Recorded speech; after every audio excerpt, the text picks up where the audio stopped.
Hello. Okay, so today feels a little bit different. Hi, I'm filming this and then uploading it. So, woo, shouldn't be like too much of a change. I think the camera's over here. Oh my gosh. It's right there, I think. I don't really know.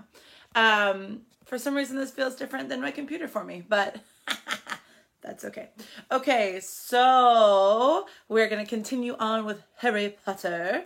Today we are reading chapter 15 called The Forbidden Forest.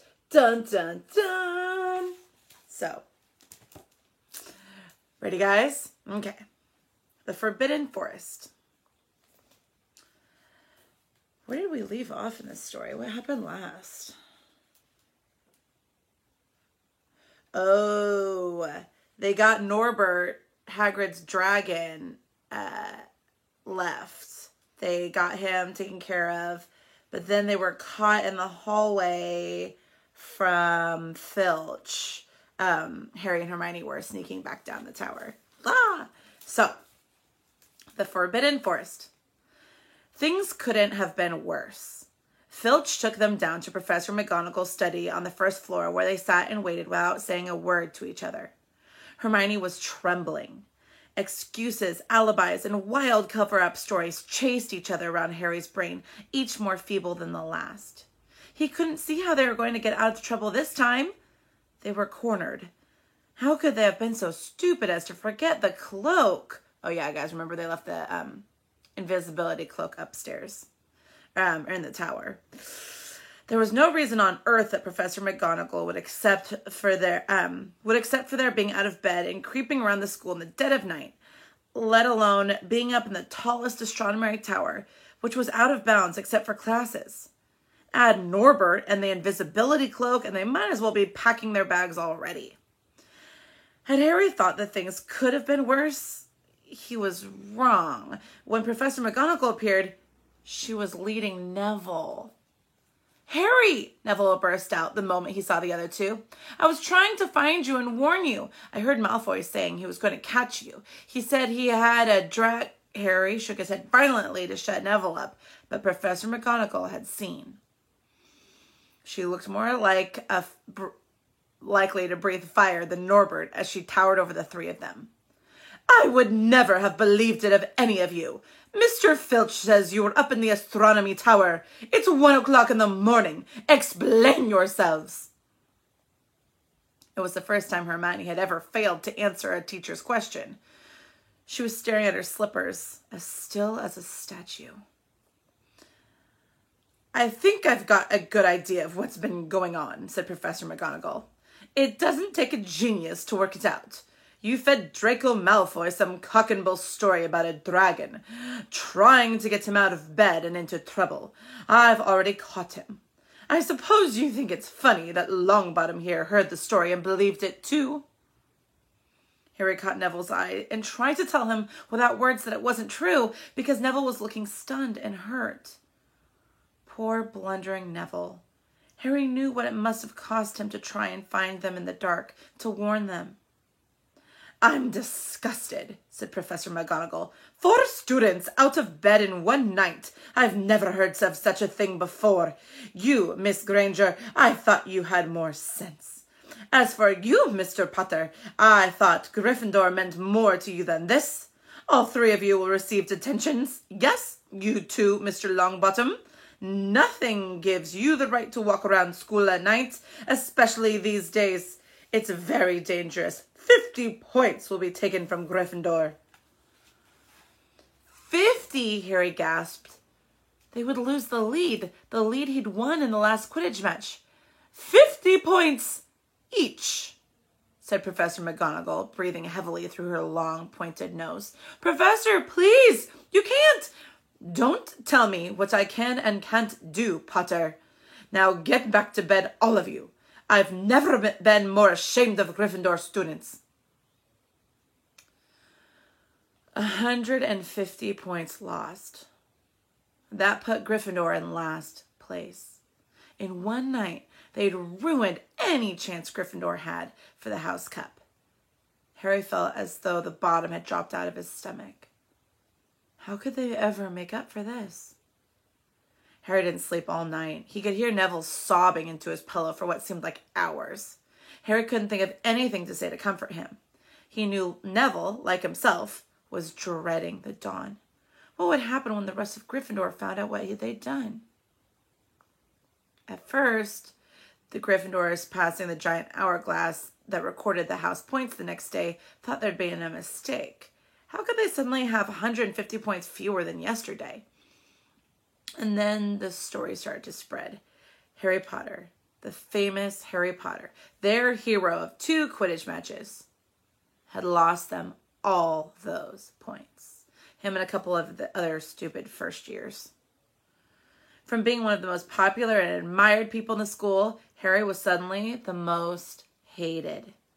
Even Ravenclaws and Hufflepuffs turned on him because everyone had been longing to see Slytherin lose the House Cup. Everywhere Harry went, people pointed and didn't trouble to lower their voices when they insulted him. Slytherins, on the other hand, clapped as he walked past them, whistling and cheering. "Thanks, Potter, we owe you one." Only Ron stood by him. They'll all forget this in a few weeks. Fred and George have lost loads of points in all the time they've been here, and people still like them. They've never lost 150 points in one go, though, have they? Said Harry miserably. Well, no, Ron admitted. It was a bit late to repair the damage, but Harry swore to himself not to meddle in things that weren't his business from now on.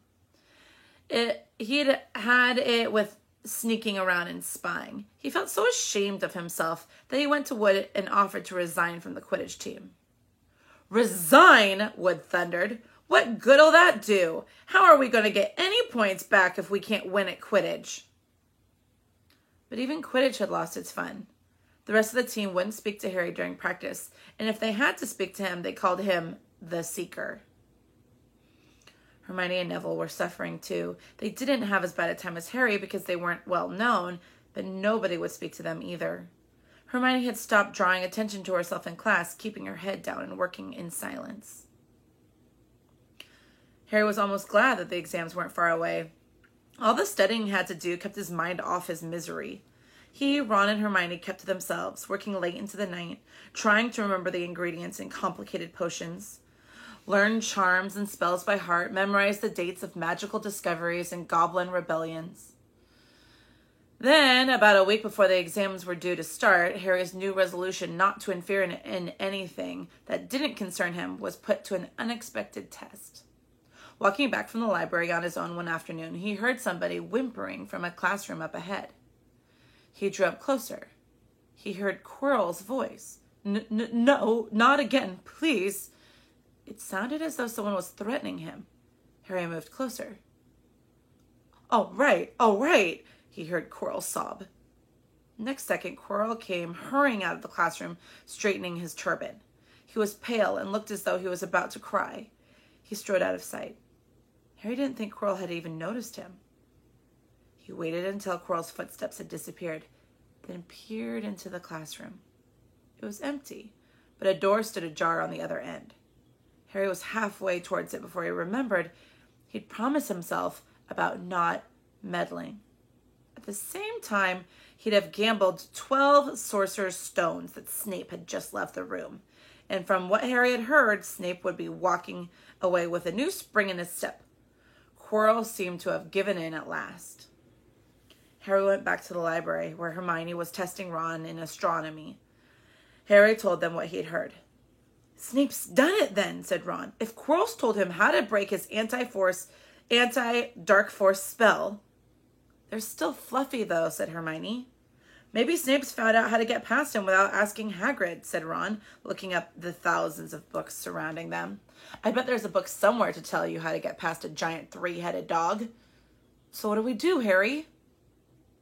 The light of adventure was kindling again in Ron's eyes, but Hermione answered before Harry could. "Go to Dumbledore.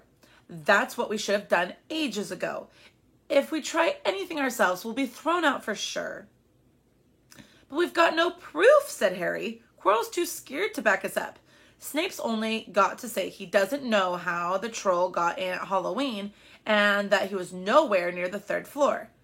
Who do you think they'll believe, him or us? It's not exactly a secret we hate him. Dumbledore will think we made it up to get him sacked. Filch wouldn't help us if his life depended on it. He's too friendly with Snape, and the more students get thrown out, the better he'll think. And don't forget, we're not supposed to know about the stone or Fluffy. That'll take a lot of explaining. Hermione looked convinced, but Ron didn't. If we just do a bit of poking around. No, said Harry flatly. We've done enough poking around. He pulled a map of Juniper towards him and started to learn the names of its moons. The following morning, notes were delivered to Harry, Hermione, and Neville at the breakfast table. They were all the same. Your detention will take place at 11 o'clock tonight. Meet Mr. Filch in the entrance hall. Professor McGonagall. Harry had forgotten that they still had detentions to do in their furor over the points they'd lost. He half expected Hermione to complain that this was the whole night of studying lost. But she didn't say a word. Like Harry, she felt they deserved what they'd got. At 11 o'clock that night, they said goodbye to Ron in the common room and went down to the entrance hall with Neville. Filch was already there, and so was Malfoy. Harry had also forgotten that Malfoy had gotten detention too. Follow me, said Filch, lighting a lamp and leading them outside. I bet you'll think twice about breaking a school rule again, won't you, eh? He said, leering at them. Oh, yes. Hard work and pain are the best teachers, if you ask me. It's just a pity they let the old punishments die out. Hang you by your wrists from the ceiling for a few days. I've got the chains still in my office. Keep 'em well oiled in case they're ever needed. Right, off we go. And don't think of running off now. It'll be worse for you if you do. They marched off across the dark grounds. Neville kept sniffing. Harry wondered what their punishment was going to be. It must be something really horrible, or Filch wouldn't be sounding so delighted. The moon was bright, but clouds scuttled along it, throwing them into darkness. Ahead, Harry could see the lighted window of Hagrid's hut. Then they heard a distant shout. Is that you, Filch? Hurry up, I want to get started. Harry's heart rose. If they were going to be working with Hagrid, it wouldn't be so bad. His relief must have showed on his face because Filch said, I suppose you think you'll be enjoying yourself with that oaf? Well, think again, boy. It's into the forest you're going, and if I'm much mistaken, you'll all come out in one piece. At this, Neville let out a little moan, and Malfoy stopped dead in his tracks. The forest? He repeated. He didn't sound quite as cool as usual. I can't go in there at night. There's all sorts of things in there. Werewolves, I heard. Neville clutched the sleeve of Harry's robe and made a choking noise. That's your problem, isn't it? Said Filch, his voice crackling with glee. Should have thought of them werewolves before you got in trouble, shouldn't you? Hagrid came striding towards them out of the dark, Fang at his heel. He was carrying a large crossbow, and a quiver of arrows hung over his shoulder.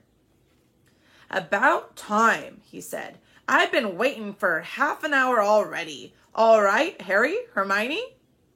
You shouldn't be too friendly to them, Hagrid, said Filch coldly. They're here to be punished, after all. That's why you're late, is it? Said Hagrid, frowning at Filch. Been lecturing them, eh? It's not your place to do that. You've done your bit. I'll take 'em from here. I'll be back at dawn, said Filch, for what's left of 'em, he added nastily, and he turned and started towards the castle, his lamp bobbing away in the darkness. Malfoy now turned to Hagrid. I'm not going in that forest, he said, and Harry was pleased to hear a note of panic in his voice. Yar if you want to stay at Hogwarts, said Hagrid fiercely. You've done wrong, and now you've got to pay for it. But this is servant stuff, not for students to do. I thought we'd be copying lines or something. If my father knew I was doing this, he'd... Tell you that's how it is at Hogwarts, Hagrid growled. Coppin' lines, what's good that to anyone? You'll do something useful or you're out of here.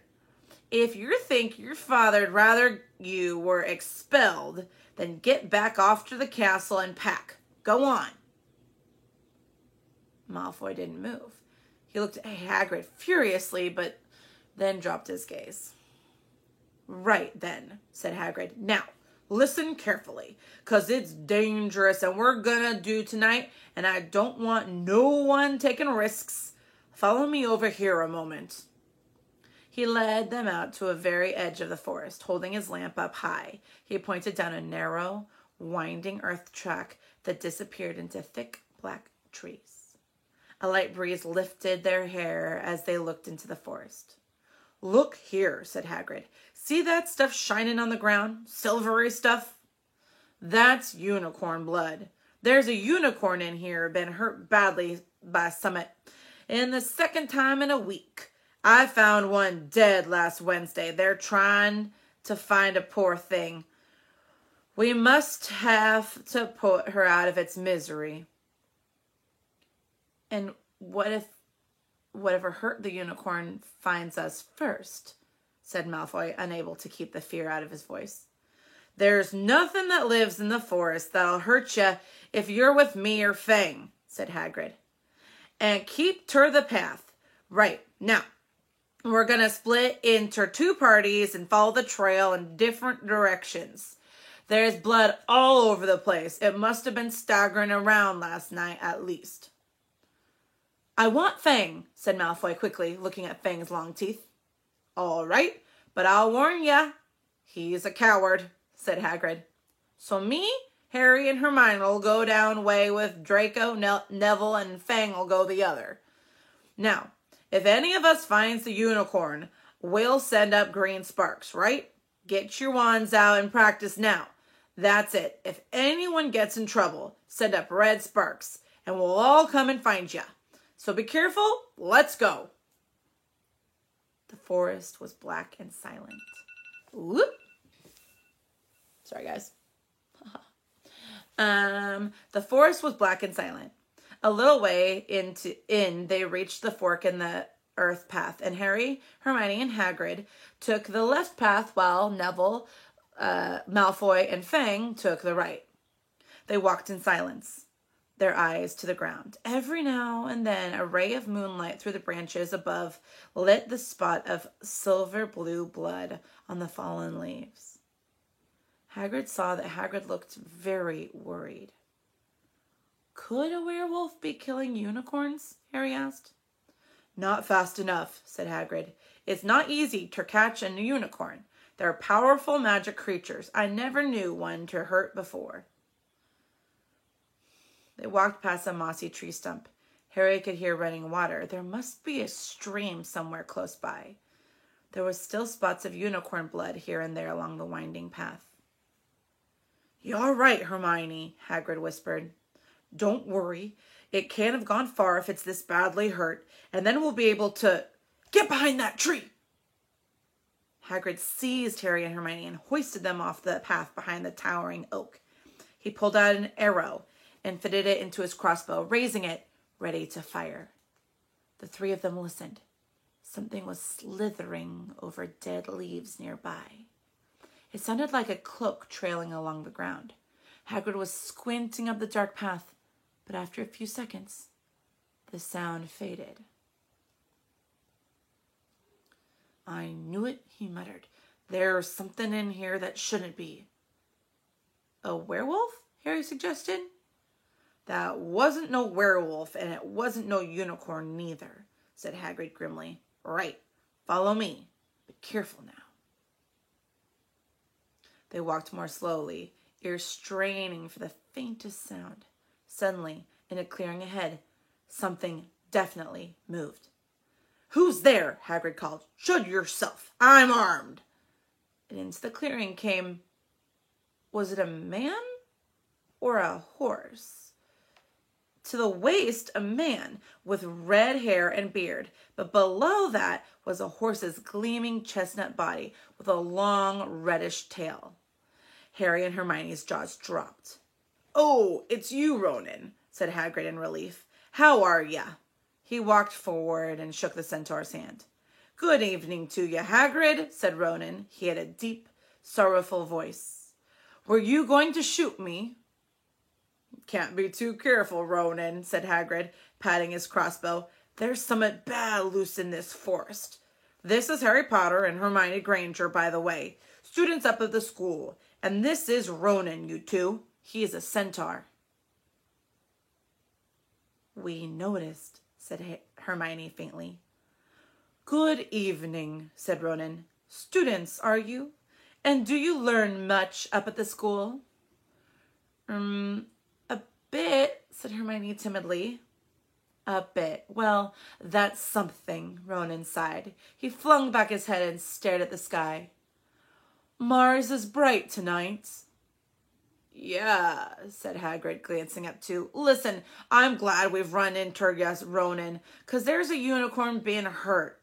You seen anything?" Ronan didn't answer immediately. He stared unblinkingly upward, then sighed again. "Always the innocent are the first victims," he said. "So it has been for ages past. So it is now." "Yeah," said Hagrid, "but have you seen anything, Ronan? Anything unusual?" "Mars is bright tonight," Ronan repeated while Hagrid watched him impatiently. "Unusually bright." "Yeah, but I was meaning anything unusual a bit nearer home," said Hagrid. "So you haven't noticed anything strange?" Yet again, Ronan took a while to answer. At last he said, "The forest hides many secrets." A movement in the trees behind Ronan made Hagrid raise his bow again, but it was only a second centaur, black-haired and bodied, and wilder looking than Ronan. "Hello, Bane," said Hagrid. "All right." "Good evening, Hagrid. I hope you are well." "Well enough. Look, I just been asking Ronan. You see anything odd here lately? There's a unicorn been injured. Would you know anything about it?" Bane walked over to stand next to Ronan. He looked skyward. "Mars is bright tonight," he said simply. "We've heard," Hagrid said grumpily. "Well, if either of you do see anything, let me know, won't you? I'll be off then." Harry and Hermione followed him out of the clearing, staring over their shoulders at Ronan and Bane until the trees blocked their view. "Never," said Hagrid irritably, "try and get a straight answer out of a centaur. Ruddy stargazers. Not interested in anything closer than the moon." "Are there many of them in here?" asked Hermione. "Oh, a fair few. Keep themselves to themselves mostly, but they're good enough about turning up if I ever want a word. They're deep-minded centaurs. They know things. Just don't go on letting on much." "Do you think that was a centaur we heard earlier?" said Harry. "Did it sound like hooves to you? Nah, if you ask me, that was what's been killing the unicorns. Never heard anything like it before." They walked on through the dense, dark trees. Harry kept looking nervously over his shoulder. He had a nasty feeling they were being watched. He was very glad they had Hagrid and his crossbow with them. They had just passed a bend in the path when Hermione grabbed Hagrid's arm. "Hagrid, look! Red sparks! The others are in trouble!" "You two, wait here," Hagrid shouted. "Stay on the path. I'll come back for ya." They heard him crashing away through the undergrowth and stood looking at each other, very scared, until they couldn't hear anything but the rustling of leaves around them. "You don't think they've been hurt, do you?" whispered Hermione. "I don't care if Malfoy has, but if something's gotten Neville, it's our fault because he's here in the first place." The minutes dragged by. Their ears seemed sharper than usual. Harry seemed to be picking up every sigh of the wind, every crackling twig. What was going on? Where were the others? At last, a great crunching noise announced Hagrid's return. Malfoy, Neville, and Fang were with him. Hagrid was fuming. Malfoy, it seemed, had sneaked up behind Neville and grabbed him as a joke. Neville had panicked and set up the sparks. "We'll be lucky to catch anything now with that racket you two were making. Right, we're changing groups. Neville, you stay with me and Hermione. Harry, you go with Fang and this idiot. I'm sorry," Hagrid added in a whisper to Harry. He'll have a harder time frightening you, and we have got to get this done." So, Harry set off into the heart of the forest with Malfoy and Fang. They walked for nearly half an hour, deeper and deeper into the forest, until the path became almost impossible to follow because the trees were so thick. Harry thought the blood seemed to be getting thicker. There were splashes on the roots of trees, as though the poor creature had been thrashing around in pain close by. Harry could see a clearing ahead through the tangled branches of an ancient tree. "Look," he murmured, holding out his arm to stop Malfoy. Something bright white was gleaming on the ground. They inched closer. It was the unicorn, all right, and it was dead. Harry had never seen anything so beautiful and sad. Its long, slender legs were stuck out at odd angles where it had fallen, and its mane was spread pearly white on the dark leaves. Harry had taken one step towards it when a slithering sound made him freeze where he stood. A bush on the edge of the clearing quivered. Then, out of the shadows, a hooded figure came crawling across the ground like some stalking beast. Harry, Malfoy, and Fang stood transfixed. The cloaked figure reached the unicorn, lowered its head over the wound of the animal's side, and began to drink its blood. "Ah!" Malfoy let out a terrible scream and bolted. So did Fang. The hooded figure raised its head and looked right at Harry. Unicorn blood was dribbling down its front. It got to its feet and came swiftly towards Harry. He couldn't move for fear. Then a pain like he'd never felt pierced his head. It was as though his scar were on fire. Half blinded, he staggered forward. He heard hooves behind him, galloping, and something jumped clear over Harry, charging at the figure. The pain in Harry's head was so bad he fell to his knees. It took a minute or two to pass. When he looked up, the figure had gone. A centaur was standing over him, not Ronan or Bane. This one looked younger. He had white blonde hair and a palomino body. "Are you all right?" said the centaur, pulling Harry to his feet. "Yes, thank you. What was that?" The centaur didn't answer. He had astonishingly blue eyes, like pale sapphires. He looked carefully at Harry, his eyes lingering on the scar that stood out livid on Harry's forehead. "You are the Potter boy," he said. "You had better get back to Hagrid. The forest is not safe at this time, especially for you. Can you ride? It'll be quicker this way." "My name is Firenze," he added, as he lowered himself on his front legs so that Harry could clamber onto his back. There was suddenly a sound of more galloping from the other side of the clearing. Ronan and Bane came bursting through the trees, their flanks heaving and sweaty. "Firenze!" Bane thundered. "What are you doing? You have a human on your back. Have you no shame? Are you a common mule?" "Do you realize who this is?" said Firenze. "This is the Potter boy. The quicker he leaves the forest, the better." "What have you been telling him?" growled Bane. "Remember, Firenze, we are sworn not to set ourselves against the heavens. Have we not read what is to come in the moments of the planets?" Ronan pawed the ground nervously. "I'm sure Firenze thought he was acting for the best," he said in a gloomy voice. Bane kicked his back legs in anger.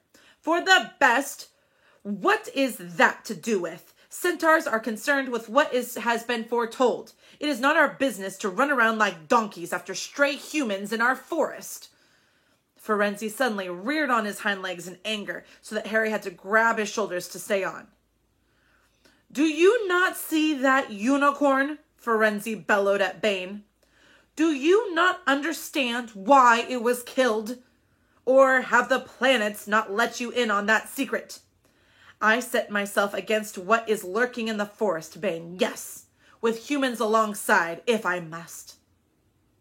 And Firenze whisked around, with Harry clutching on as best as he could. They plunged off into the trees, leaving Ronan and Bane behind them. Harry didn't have a clue what was going on. Why is Bane so angry, he asked. What was the thing you saved me from anyway? Firenze slowed to a walk, warned Harry to keep his head bowed in case of low-hanging branches, but did not answer Harry's question. They made their way through the trees in silence for so long that Harry thought Firenze didn't want to talk to him anymore. They were passing through a particularly dense patch of trees, however, when Firenze suddenly stopped. Harry Potter, do you know what unicorn blood is used for? No, said Harry, startled by the odd question. We've only used the horn and tail hair in potions. That's because it is a monstrous thing to slay a unicorn, said Firenze. Only one who has nothing to lose and everything to gain would commit such a crime. The blood of a unicorn will keep you alive, even if you are an inch from death, but at a terrible price. You have slain something pure and defenseless to save yourself, and you will have but a half-life, a cursed life, from the moment blood touches your lips. Harry stared at the back of Firenze's head, which was dappled silver in the moonlight. But who'd be that desperate? He wondered aloud. If you're going to be cursed forever, death's better, isn't it? It is, Firenze agreed. Unless all you need to stay alive long enough to drink something else. Something that will bring you back to full strength and power. Something that will mean you can never die. Mr. Potter, do you know what is hidden at the school at this very moment? The Sorcerer's Stone. Of course, the elixir of life. But I don't understand who... Can you think of nobody who has waited many years to return to power, who has clung to life, awaiting their chance? It was though an iron fist had clenched suddenly around Harry's heart. Over the rustling of the trees, he seemed to hear once more what Hagrid had told him the night they'd met. Some say he died. Codswallop, in my opinion. Don't know if he had enough human left in him to die. Do you mean, Harry croaked, it was Harry, are you all right? Hermione was running towards them down the path, Hagrid puffing along behind her. I'm fine, said Harry, hardly knowing what he was saying. The unicorn's dead, Hagrid. It's in that clearing back there. This is where I leave you, Firenze murmured as Hagrid hurried off to examine the unicorn. You are safe now. Harry slid off his back. Good luck, Harry Potter, said Firenze. The planets have been read wrongly before now, even by centaurs. I hope this is one of those times. He turned and cantered back into the depths of the forest, leaving Harry shivering behind him. Ron had fallen asleep in the dark common room, waiting for them to return. He shouted something about Quidditch fouls when Harry roughly shook him awake. It was a matter of seconds, though. He was wide awake as Harry began to tell him and Hermione what had happened in the forest. Harry couldn't sit down. He paced up and down in front of the fire. He was still shaking. Snape wants the stone for Voldemort, and Voldemort's waiting in the forest. And all this time we thought Snape just wanted to get rich. Stop saying the name, said Ron in a terrified whisper, as if he thought Voldemort could hear them. Harry wasn't listening. Firenze saved me, but he shouldn't have done so. Bane was furious. He was talking about interfering with the planets, saying what the planet's saying is going to happen. They must show that Voldemort's coming back. Bane thinks Firenze should have let Voldemort kill me. I suppose that's written in the stars as well. Will you stop saying his name? Ron hissed. So all I've got to wait for now is Snape to steal the stone, said Harry, went on fervishly. Then Voldemort will come back and finish me off. Well, I suppose Bane will be happy. Hermione looked very frightened, but she'd had a word of comfort. Harry, everyone says Dumbledore is the only one you know who was ever afraid of. With Dumbledore around, you know who won't touch you. Anyway, who says the centaurs are right? It sounds like fortune telling to me, and Professor McGonagall says it's a very imprecise branch of magic. The sky had turned light before they stopped talking. They went to bed exhausted, their throats sore. But the night surprises weren't over. When Harry pulled back his sheets, he found his invisibility cloak folded neatly underneath them. There was a note pinned to it, just in case.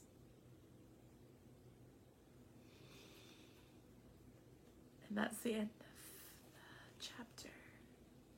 So guys, this is huge. Like, we are in the climax now in the plot line.